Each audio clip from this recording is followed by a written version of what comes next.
and welcome to our home here in Brittany, where we share our thrifty and frugal life, where we live on quite a tight budget, but we make sure we have a really good time on it.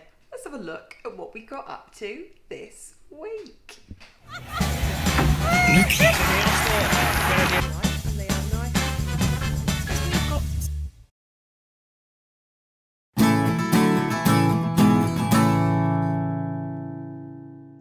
Well, let's start with last weekend. It was just about probably the most amazing thing I've ever experienced. I followed the Tour de France on TV for 25 years, if not more, and I've always been teaching, so I've never been able to go and see it. So this year, for the very first time, I was roadside when that race went by. Take a look at our pictures of this.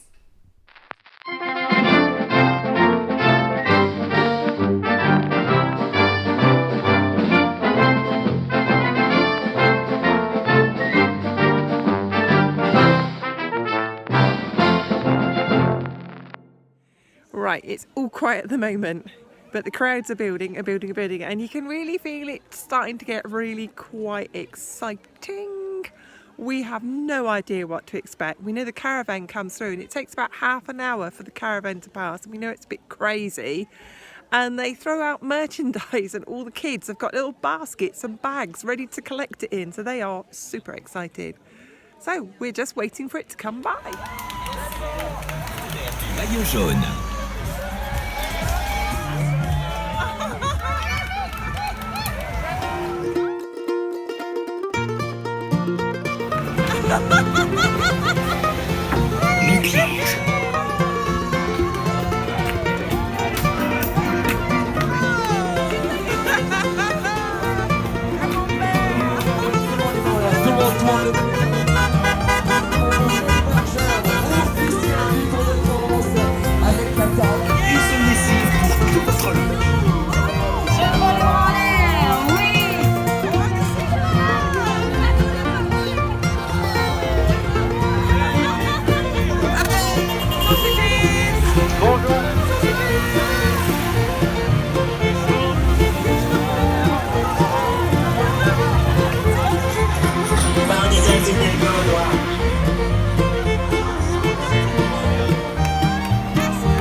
Now they are 20 minutes away.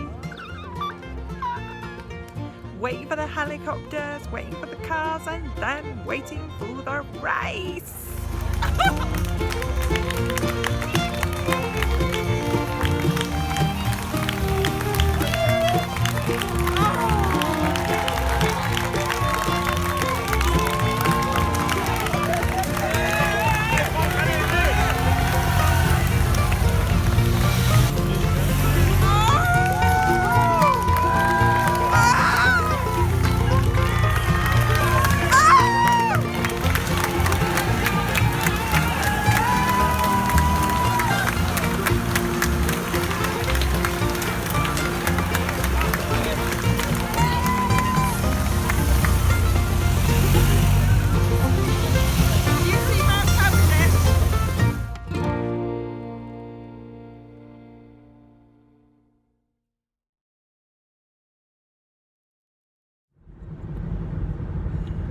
We are now on our way home. That was amazing. Absolutely amazing. I hope you enjoyed that as much as I did, because that was utterly incredible.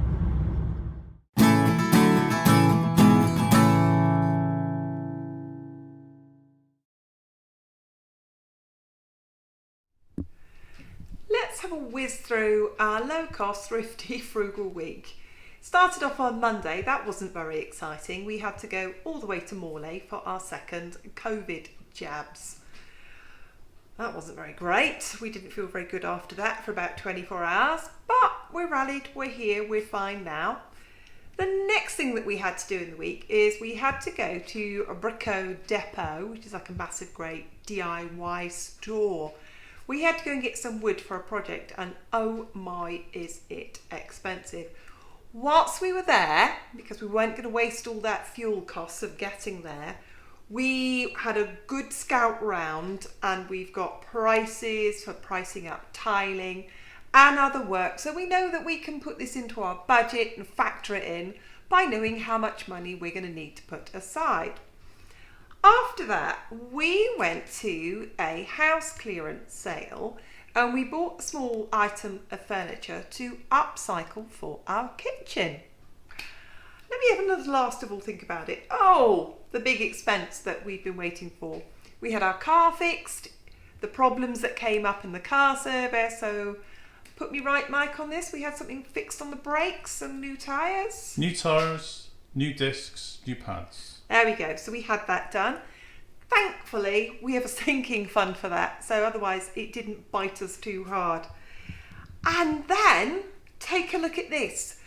Because it's July, and every July I spend as little money as possible. I have pretty much a no-spend month. I like to make sure I use up all the food that we've got first before I do any other shopping, and I've done loads of batch cooking. Take a look at this. And afterwards come back for my top batch cooking and freezing tips. Well, it's Tuesday morning and it's a bit grey and drizzly, so I'm not going to be taking you to anywhere monumentally amazing today, but I am taking you to somewhere that's a proper French institution. I'm taking you to Brico Depot.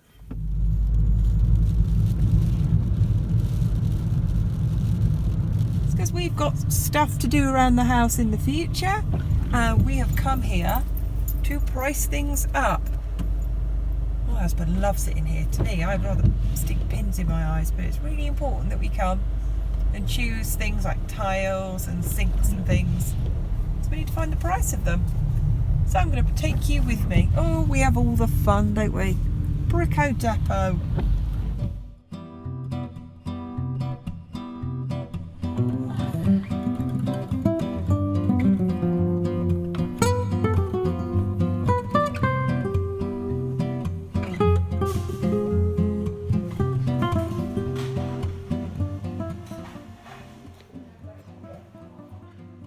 I had to show you this. This is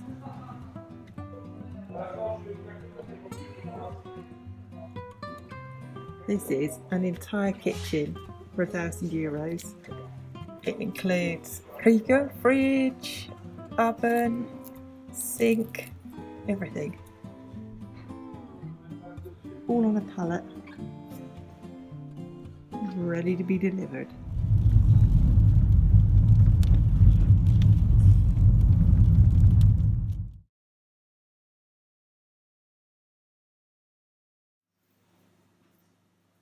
Here is tonight's dinner. We're using up the contents of the freezer, eating what we have made before first. So here we have a chicken, bacon and mushroom pie, gluten-free pastry, broccoli and peas.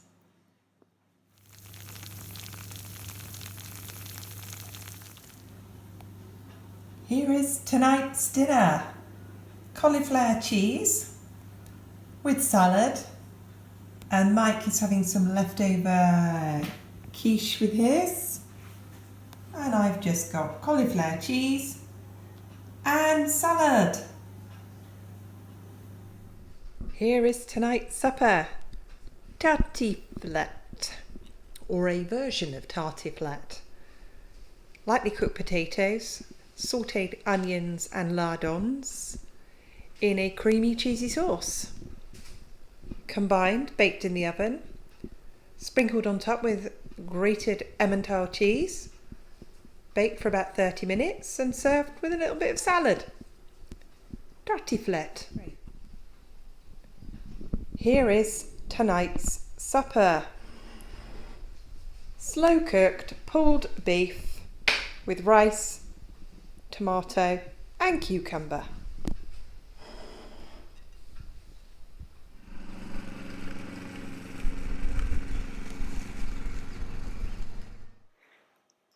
I thought I'd show you the beginning process of my batch cooking. Potatoes are out, corn flour is out, sausages are out, potatoes are out. Big batch of cheese sauce, lots of ingredients. One big lot of batch cooking and freezing happening today. So here I am on my bulk cooking day. I have a chicken and smoked sausage casserole that I'm making. I soaked overnight and cooked a lot of white beans. So I'm adding that to my casserole. 4 chicken breasts, 4 smoked sausages, 2 chopped onions, 4 cloves of garlic smooshed up, bit of olive oil, a few lardons as well, which is chopped smoked bacon. Sauteed all that together. And the tomato sauce is just literally tomato sauce. 2 bottles of passata. But by adding the beans to it, it's kind of like cassoulet with chicken in it as well. I'm using up what I've got. And this just makes a chicken and sausage casserole stretch a lot further. In the spirit of using up exactly what I've got, making it go as far as I can, to make this July as low spend, no spend as I possibly can. This is chicken breasts, smoked sausage, carrot, celery, onion, garlic and passata, stock cube and white beans that were dried in the cupboard that I rehydrated and cooked. It just means that I can make this go a really, really long way. So it's in my big casserole dish here, my big pot, and it's just about to get decanted into storage boxes to be frozen. There's meals for other days.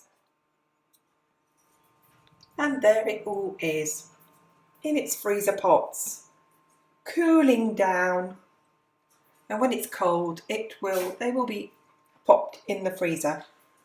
So that's made 3 evening meals for Mike and I, and a little bit of lunch for me right now. So here is the finished batch cooking, and I must say things never look at their best when they're prepared to go in the oven or prepared to go in the freezer. They obviously look best plated with vegetables, but bear with. So we have tartiflette, which is cooked potatoes in a cheese sauce with bacon, onion and garlic with cheese on top. Cauliflower cheese. Now, if you're going to freeze cauliflower cheese, it can be watery when you cook it again, so cook it from frozen. Same here, we have 1, 2, 3 cottage pie. Some of you might call that shepherd's pie. This is with minced beef, celery, carrots, onions, sauteed, cooked in a gravy, mashed potatoes on top. And I have 1, 2, 3 cassoulets basically, but instead of duck, I use chicken. So chicken, sausage, beans, tomato sauce, lots of vegetables. So what do we have? We have 1, 2, 3, 4, 5, 6, 7, 8 meals cooked already. 2 of them, tartiflette, cauliflower cheese will go in the fridge. The 6 others will go in the freezer. I also made in advance 2 litres of cheese sauce. It's a faff to make, it's nice to make it in advance. So there we are. There is the batch cooking. All finished. It's Thursday, I've been to work, and whilst I was at work, this was cooking away slowly in the oven. This is, let's go in there. It's a version of beef bourguignon. We can buy a large bottle of red wine here for about $1.80. So it's beef cooked in red wine with carrots, celery, onion, lardons, plenty of garlic, and some beef stock. And the beef was on offer when I bought it. So there we are. These are ready to go into the freezer. Here's some more batch cooking. I'm just letting these cool. These are American pancakes. Sorry to Americans for obliterating one of your nationally adored and loved recipes. Some of them are a bit browner than they should be. But I thought I'd have a go at these. They are fluffy and light, and they are nice with some jam for breakfast. I've had one for breakfast. I'm going to test using them in other ways as a side dish instead of bread, because I do not buy bread products because I do not eat gluten. These are gluten-free fluffy pancakes. Well, let's have a look in my freezer at the meals that I have batch cooked. I've got 1, 2, 3 beef casseroles, very much on the theme of a beef bourguignon. And I have 1, 2, 3 cassoulets. I put chicken in instead of duck. And 2 cottage pies. And down there, 2 litre bags of cheese sauce.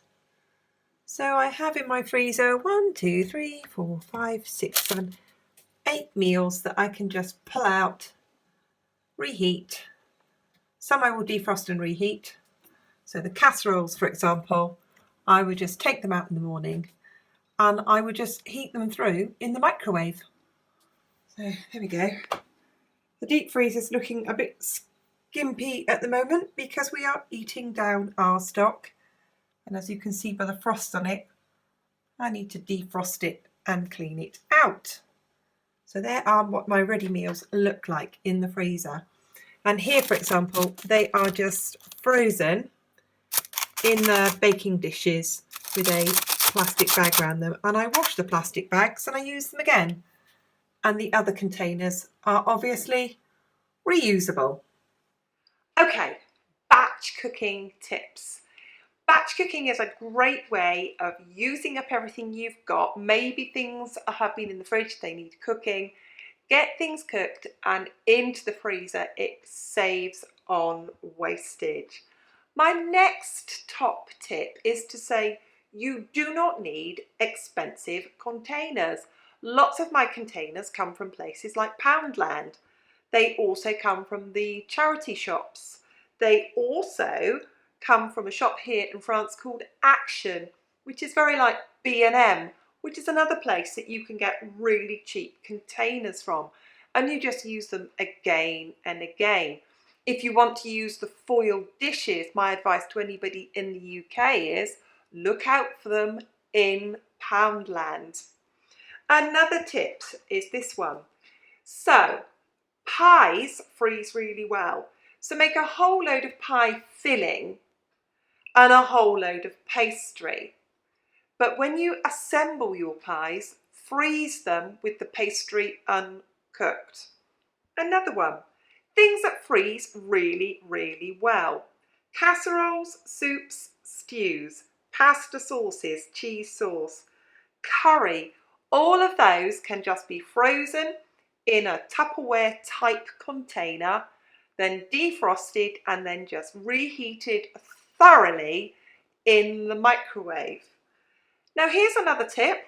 Anything that's a bit watery, eggs, for example, in a quiche, cauliflower cheese, tartiflette, anything that's potatoey can be a bit watery, but the big tip for that is to cook it from frozen.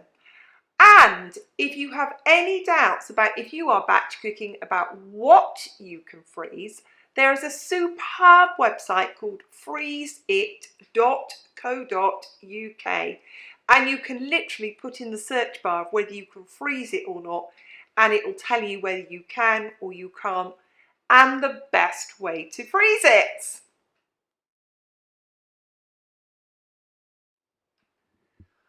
Well, there's loads more content like that coming. We have our midweek money chats, there's often thrifty food tutorials, and there's always our weekly vlog of what we've got up to. So, you don't want to miss it. Make sure that you hit that subscribe button and you'll never miss it ever again. Make sure you give it a thumbs up. Really does help us grow the channel. And last of all, leave a comment or ask a question. I love it when you do, and we reply to all of your comments. Just leaves me to say thank you so very, very, very much for watching, and I'll see you next time. Bye for now.